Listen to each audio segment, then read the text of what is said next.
gather myself here. Gift of love. Beautiful. Perfect song to wrap up the love month, right? An awesome job. Just awesome. And I'm not just saying this because the love of my life is there in there. All of you. Beautiful. So today we are talking about love and compassion, the heart of compassion. And really, you know, the two are so intertwined. They're interdependent, really. Love activates compassion, calls it forth. And compassion is the outpicturing of love. It's how we see love. It's through our compassionate acts. And both are very natural impulses that we have. When we look through the eyes of love to see the pain in another, we're called to respond. That's what compassion is. I like the definition by Roshi Joan Halifax. She calls compassion the capacity to be attentive to the experience of others, to wish the best for others, and to sense what will truly serve others. Right? To be attentive to the experience, to serve. So developing our capacity for compassion allows us to help other people in a more skillful way, shall we say. Right? And it's not just about the other people either. Compassion is very much beneficial to the person giving compassion. Studies have shown that acts of compassion reduce the amount of stress we feel in our bodies. It promotes physical and emotional well-being, and it even helps our brain. How about that? And we can always use that, right? Compassion is a big part of my work and my coworkers' work at hospice. In fact, I have a couple of coworkers here that probably will agree with this. You know, we call it compassionate presence, and it's really, that's the work that we do when we sit with people who are at end of life and support them and their families. To me, compassion it's walking a shared road, right? It's recognizing that I am that too. Seeing ourselves in each other, that's when you know you're in that compassionate space. That's when you know it. It's the differences that disappear and that oneness is really felt and known. And it really is one of the greatest gifts of my job is to be able to see that daily, to experience that daily with others. But, you know, it's not just in my job. It can be found right here in Vision, you guys. You're all part of it, too. We're actually growing the experience of compassion in new and heart-stretching ways here. That's the goal of the Compassionate Care Ministry that we're rolling out. It used to be called Pastoral Care. It's Compassionate Care Ministry.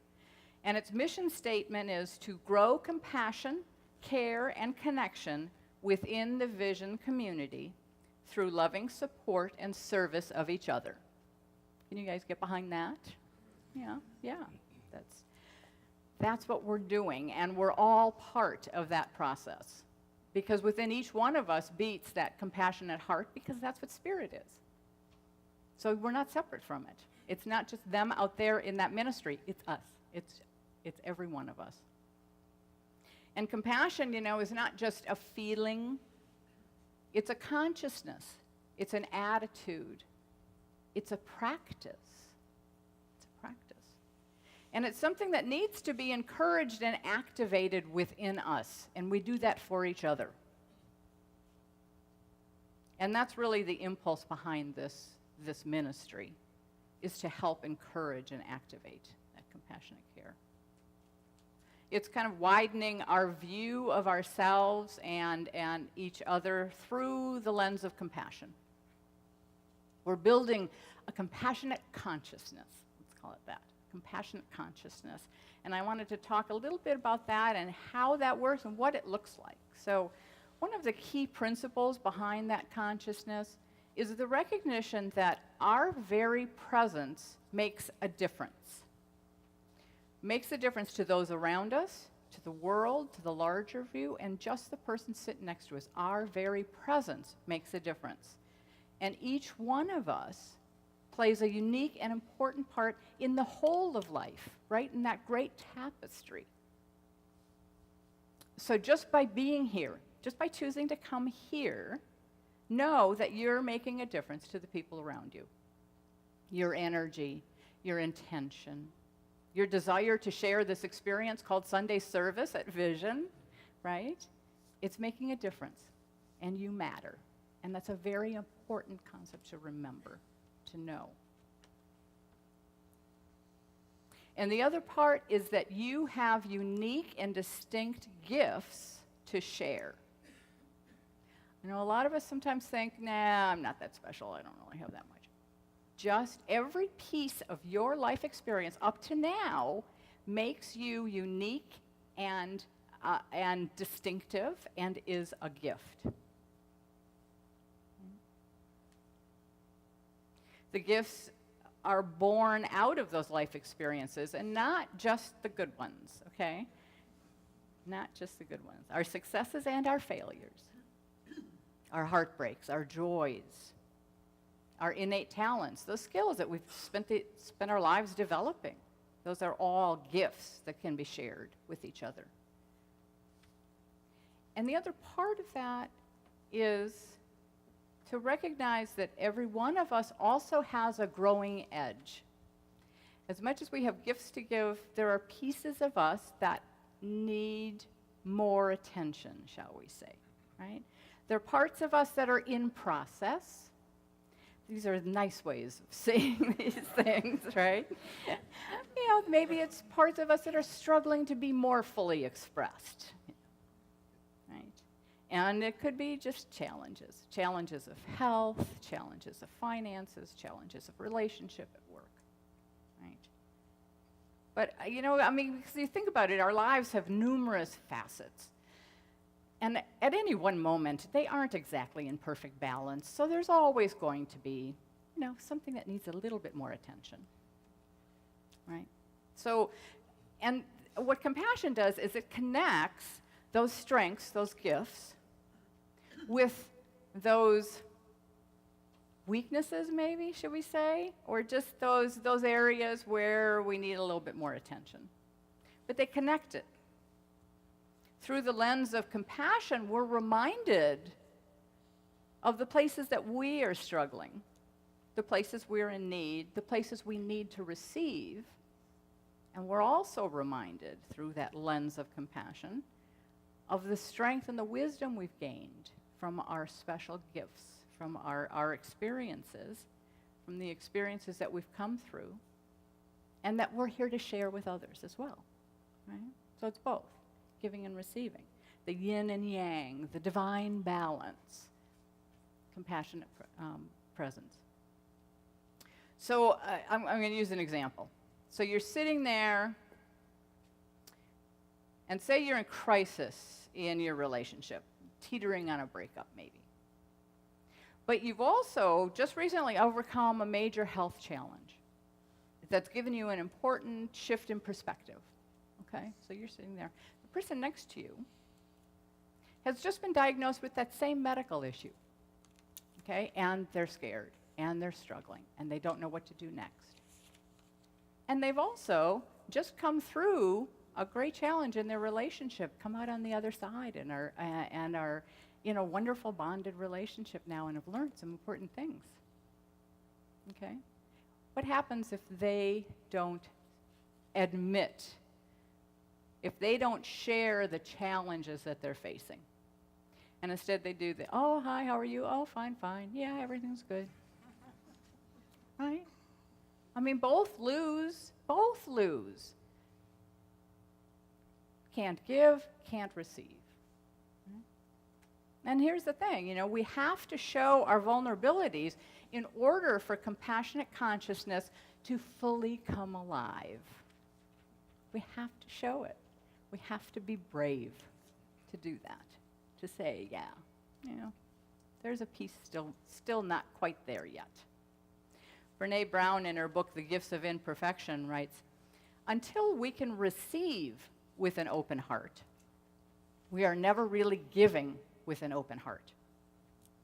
When we attach judgment to receiving help, we knowingly or unknowingly attach judgment to giving help. Right? That makes sense. Lots of nods. Yep, get that. So, but what stops us? So what stops us from living this open heart?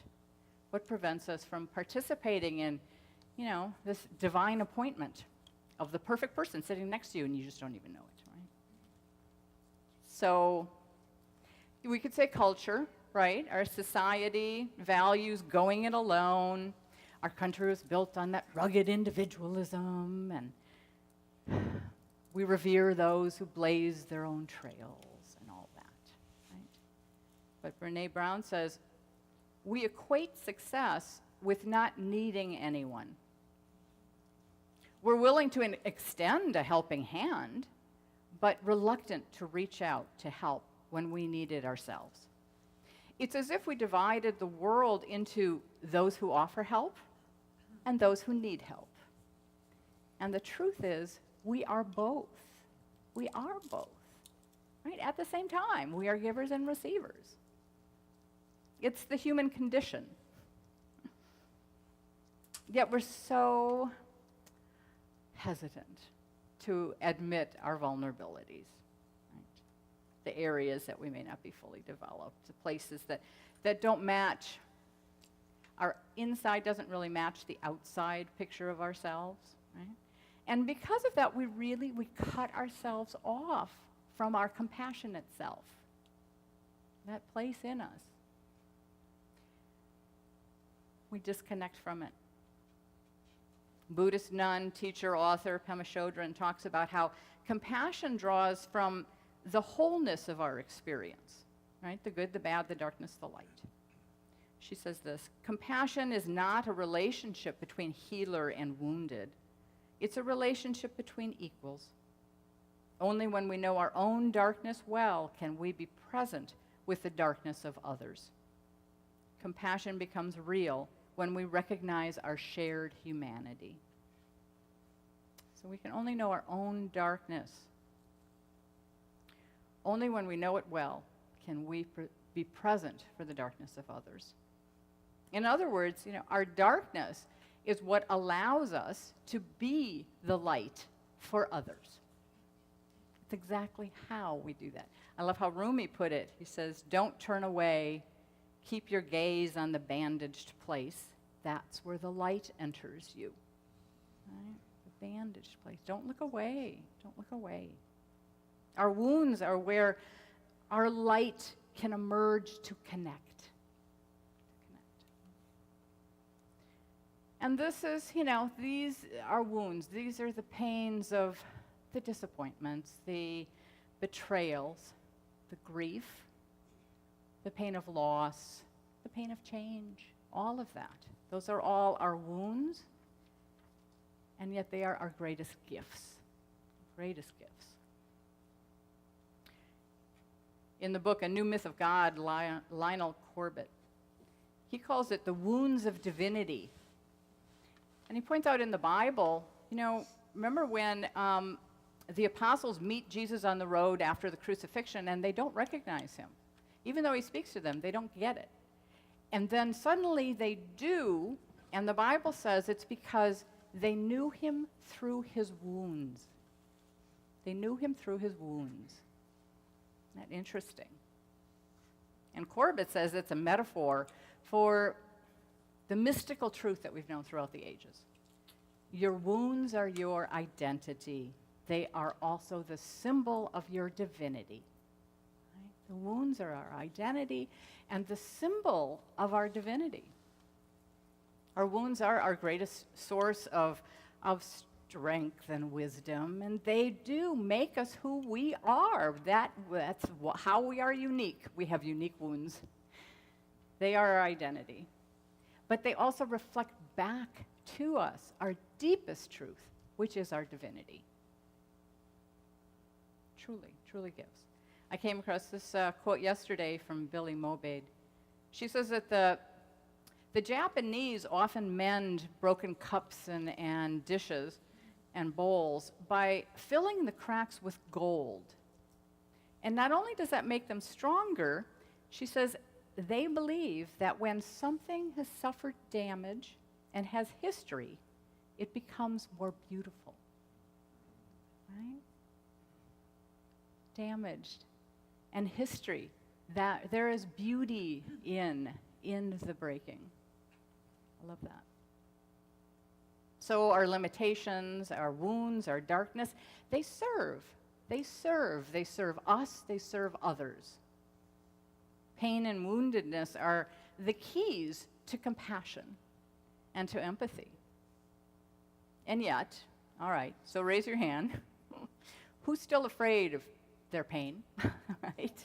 Yeah, right. And even knowing how your wounds serve you, who's going to sign up for more? Yeah. Not me. But here's the thing. Facing our fears about pain is exactly how we cultivate compassionate consciousness. Facing those fears of pain. That's how we cultivate this. It's work. Pema Chodron writes in her book, The Places That Scare You. Great book.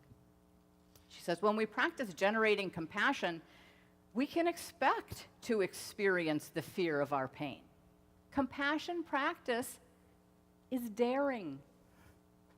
It involves learning to relax and allow ourselves to move gently toward what scares us.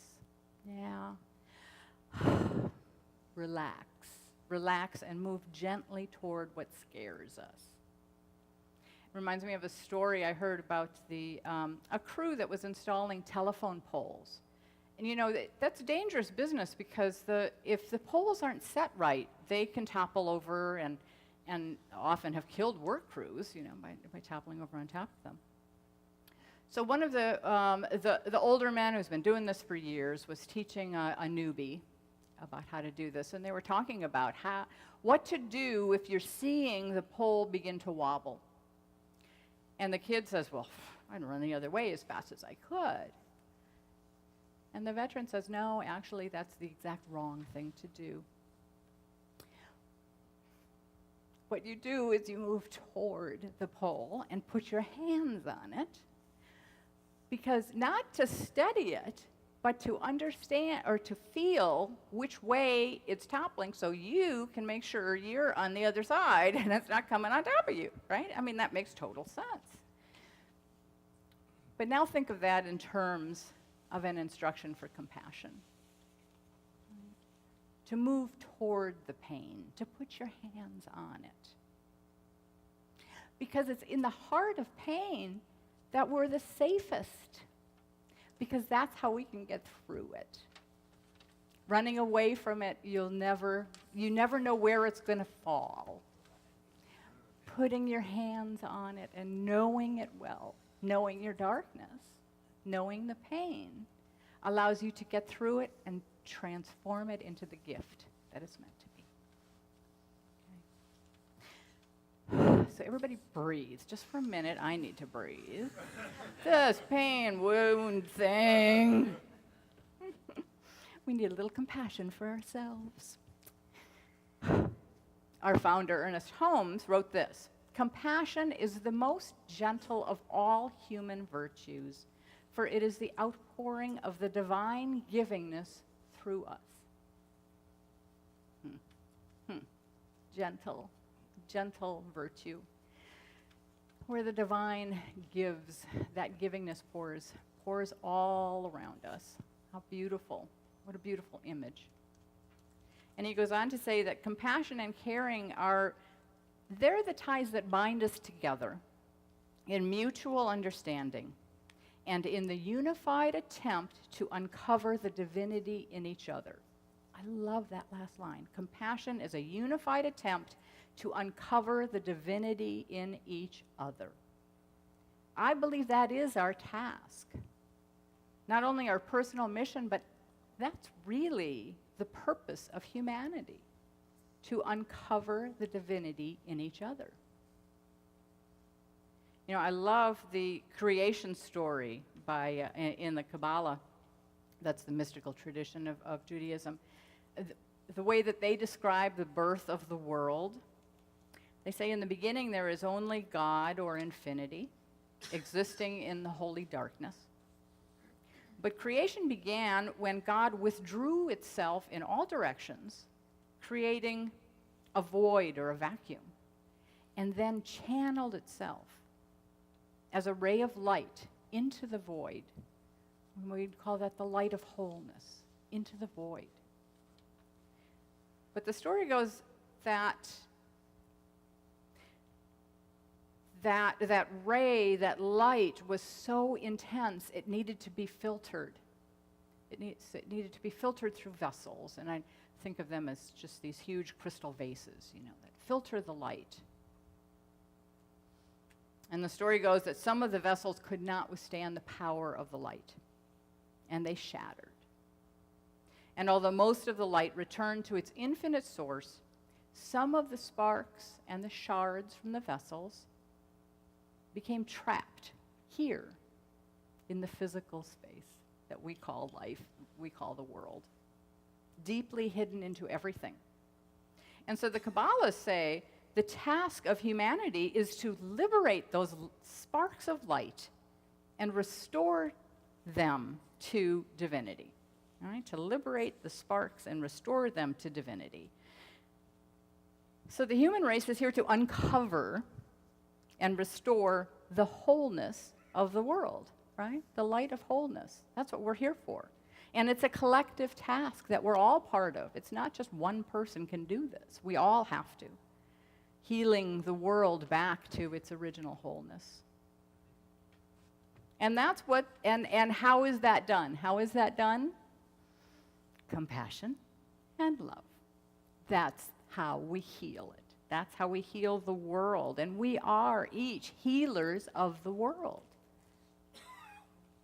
And that's really the foundation of the Compassionate Care Ministry. That we are here as healers for each other, simply sharing opportunities to support and to love. And through our compassionate consciousness, we heal the world back to wholeness. Here's how Ernest Holmes described what compassionate living would look like.